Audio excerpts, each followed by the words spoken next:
श्री राम ज्योतिष India YouTube channel में सभी ज्योतिष प्रेमियों का स्वागत है। आज की कक्षा का विषय प्रसंग है वर्ग कुंडलियों में ग्रह स्पष्ट करने का सरल तरीका। यानी जो हमारी डिविजनल चार्ट होती हैं, होरा, दृष्कांड, चतुर्थांश, षष्ठांश, अष्टमांश, नवमांश, दशमांश, द्वादशांश आदि, वैसे तो 16 वर्ग माने गए हैं, लेकिन कुछ अन्य वर्गों का भी उपयोग किया जाता है। इसके बाद कुछ हायर डिवीजन चार्ट जिनमें D81, D72, D108, D144 इस तरह की वर्गों का भी उपयोग किया जाता है। तो सामान्यतः वर्ग कुंडलियों में ग्रह स्पष्ट का विचार नहीं किया जाता है और सॉफ्टवेयर में भी ये नहीं मिलते हैं। एक जगन्नाथ होरा सॉफ्टवेयर में इनका उपयोग किया जाता है, इन्हें ज्ञात किया जा सकता है।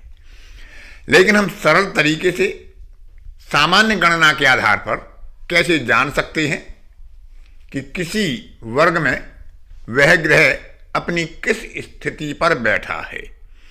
यानी कोई डिवीजन चार्ट होता है, उसमें जो वर्ग होता है वह एक राशि बनता है।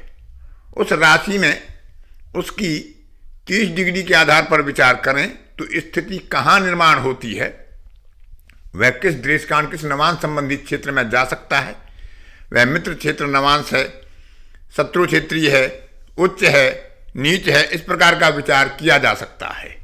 इसके अलावा जो हायर डिवीजन चार्ट हैं उनका निर्माण करने के लिए भी इनका उपयोग किया जाता है।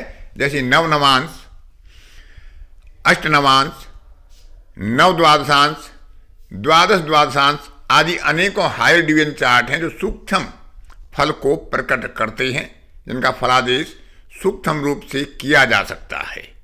तो आज की कक्षा में एक सरल तरीके से एक सामान्य गणना के आधार पर आपको बताने का प्रयास करूंगा, ताकि आप सरलता से किसी भी डिविजनल चार्ट में, किसी भी वर्ग कुंडली में किसी भी ग्रह के या लग्न आदि के ग्रह स्पष्ट स्वयं कर सकें, जिसमें बहुत कोई कठिन गणना नहीं है। सामान्य गणना के आधार पर आप उसे कर सकते हैं। वर्ग कुंडली में स्थित किसी ग्रह की ग्रह स्पष्ट करने के लिए जो संबंधित वर्ग है उसमें गत वर्ग जहां पर समाप्त होता है उसके अंशादि को उस ग्रह के अंशादि स्पष्ट से घटा लेते हैं। जैसे दृष्कांड 0 से 10, 10 से 20 और 20 से 30 तक होते हैं, और कोई ग्रह तीसरे दृष्कांड में है, अर्थात 2 दृष्कांड पूर्ण हो चुके हैं और दूसरे दृष्कांड की समाप्ति होती है 20 अंश पर। तो कोई ग्रह 20 अंश से जितने भी अंश अधिक होता है, अंश कला आदि, उसमें से 20 अंश को घटा लेते हैं। और क्योंकि दृष्कांड में D3 होता है, 3 भाग होते हैं, 3 के अंक से उस परिणाम प्राप्त को गुणा कर लेते हैं और उस वर्ग में लग्न या किसी ग्रह का स्पष्ट अंशादि, अंशकला, विकला आदि में निकाला जा सकता है, जाना जा सकता है। उदाहरण के लिए कोई ग्रह वृष राशि के 22 अंश, 36 कला और 5 विकला पर विराजमान है जन्म पत्रिका में, जिसको हम लिखते हैं 1, 22, 36 और 5। अब इसके आधार पर हम विचार करते हैं कि नवमांश, दृष्कांड या होरा आदि में इसके ग्रह स्पष्ट हम किस प्रकार से करें। क्योंकि दृष्कांड में है, तीसरा दृष्कांड है, वृषभ राशि है, इसलिए मकर का दृष्कांड होगा। तो इसमें राशि का विचार नहीं करेंगे, जो इसमें राशि है उसे त्याग देंगे, केवल अंशों के आधार पर हम उसके ग्रह स्पष्ट आदि का विचार करेंगे। राशि वही रहेगी जो वहां पर दी हुई है। अब इसमें सबसे पहले होरा वर्ग का विचार करते हैं, D2 का विचार करते हैं। क्योंकि यह दूसरी होरा में ग्रह स्थित है, तो पहली होरा 15 अंश पर समाप्त होती है। 15 अंश को इन 22 अंश, 36 कला, 5 विकला से घटाकर हमें 7 अंश, 36 कला और 5 विकला प्राप्त होते हैं। तो क्योंकि होरा में 2 वर्ग होते हैं तो इस 7, 36, 5 में हमें 2 से गुणा करनी होगी। तो 2 से गुणा करने पर 7 में गुणा किया 14, 36 में किया 72 और 5 में किया 10। अब 72 क्योंकि 60 से ज़्यादा है इसलिए वहाँ 12 रहेंगे और 60 का एक अंश 14 में जोड़ देंगे। तो इस प्रकार से हमें प्राप्त होंगे 15 अंश, 12 कला और 10 विकला, जो उस ग्रह के होरा वर्ग चार्ट में, होरा वर्ग कुंडली में अंश, कला आदि स्पष्ट हो जाएंगे। इसी प्रकार से दृश्यकांड के लिए, क्योंकि यह तीसरे दृश्यकांड में है और दूसरे दृश्यकांड की समाप्ति होती है 20 अंश पर, तो 22 अंश 36 कला और 5 विकला से 20 अंश को घटाने पर हमें प्राप्त होते हैं 2 अंश 36 कला 5 विकला। इसमें हम 3 से गुणा करते हैं तो 3 गुणा 2 6, 36 गुणा 3 108 और 5 गुणा 3 15। तो 108 क्योंकि 60 से अधिक है तो उसमें 60 का एक अंश 2 गुणा 3 बराबर 6 में जुड़ जाएगा और वहाँ 48 बचेंगे। तो 7 अंश 48 कला और 15 विकला हमें यहाँ पर दृश्यकांड का अंश, कला आदि स्पष्ट हो जाएगा, जो बहुत ही सरल गणना के आधार पर आप ज्ञात कर सकते हैं। अब विचार करते हैं नवांश वर्ग के लिए कि नवांश वर्ग में इसके ग्रह स्पष्ट क्या होंगे।